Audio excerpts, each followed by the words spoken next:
유머는 인간관계의 긴장을 줄여줄 뿐만 아니라 관계를 이어주기에 지도자에게 아주 중요한 덕목이 됩니다. 위대한 지도자 중에 뛰어난 유머로 사람들의 마음을 얻은 지도자들을 소개합니다. 첫째, 에이브러햄 링컨 대통령. 그는 남북 전쟁 중에 강요들과 회의를 할 때 유머리스트 워드의 책에서 유머 하나를 읽고 시작했습니다. 심각한 시기에 왜 농담을 읽느냐고 질문을 받았을 때 그는 밤낮으로 나를 짓누르는 두려운 압박 속에서 내가 웃지 않으면 죽을 것입니다.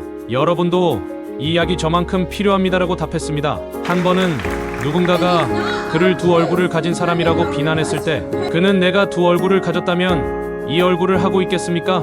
라고 재치 있게 말했습니다. 둘째, 윈스턴 처칠 수상. 보수당 국회의원인 레이디 에스터가 그에게 당신이 내 남편이라면 당신 차에 독을 탔을 거예요 라고 말했을 때 처칠은 지체 없이 내가 당신 남편이라면 그걸 마셨을 겁니다 라고 응수했습니다. 한 번은 그가 의회에 30분 늦게 참석하자 그를 비판하는 의원이 늦잠 자는 게으른 사람이라고 비난했습니다. 그러자 그는 예쁜 부인을 데리고 살면 일찍 일어날 수가 없습니다. 다음부터는 회의가 있는 전날에는 각방을 쓰겠습니다라고 말하여 의회를 웃음바다로 만들었습니다. 셋째, 로널드 레이건 대통령. 1981년에 암살 충격을 당한 후 레이건은 병원으로 급히 이송되었습니다. 의사들이 수술을 준비할 때 그는 그들을 올려다보며 부디 모두 공화당원이길 바랍니다라고 말하며 생명이 위협받는 상황에서도 유머 감각을 유지할 수 있음을 보여주었습니다. 그 당시 미국 대통령으로 선출된 가장 나이 많은 사람이었던 레이건은 종종 나이에 대해 질문을 받았습니다. 토론 중에 그는 나는 이 선거에서 나이를 문제 삼지 않을 것입니다.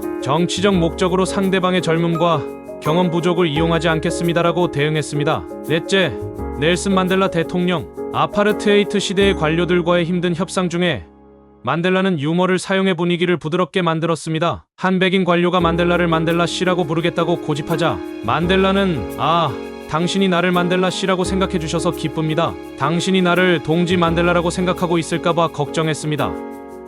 라고 재치 있게 말했습니다. 대통령이 된 후 만델라는 자신의 전 교도관을 취임식에 초대했습니다. 그는 그 사람에게 이 상황의 아이러니에 대해 농담하며 유머를 통해 적대감의 종결을 상징적으로 표현했습니다. 다섯째, 존 F 케네디 대통령. 기자회견 중에 케네디는 어떻게 전쟁 영웅이 되었는지 질문을 받았습니다. 그는 그건 어쩔 수 없었습니다. 그들이 내 배를 침몰시켰거든요라고 유머러스하게 대답했습니다. 케네디 대통령과 영부인 제클린이 프랑스의 찰스 드골 공항에 도착하자 파리 시민들의 커다란 함성이 들려왔습니다. 제키 만세, 제키 만세. 케네디 대통령이 아닌 영부인 제클린을 향한 함성이었습니다. 공식 행사에서 인사말을 하게 된 케네디는 이렇게 말했습니다. 저는 여러분께 저를 이렇게 소개하는 것이 그리 부적절하다고 생각하지 않습니다. 저는 제클린 케네디를 따라 파리에 온 사람입니다. 그리고 저는 이것을 즐기고 있습니다. 여섯째, 마하트마 간디.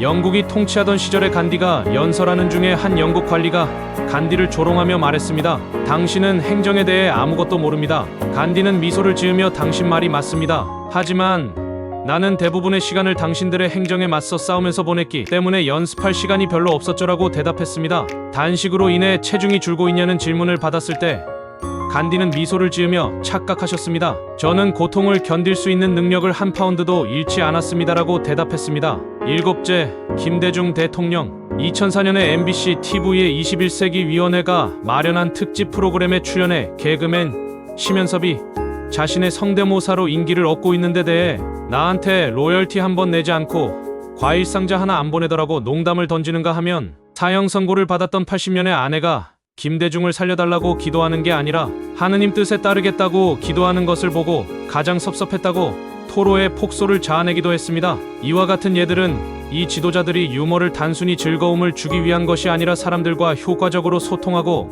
뜻이 다른 상대를 무장해제시킴으로써 더 강한 관계를 형성하는 데 사용했음을 강조합니다. 오늘도 유머가 넘치는 말과 행동으로 주위 사람들을 행복하게 해주시기 바랍니다.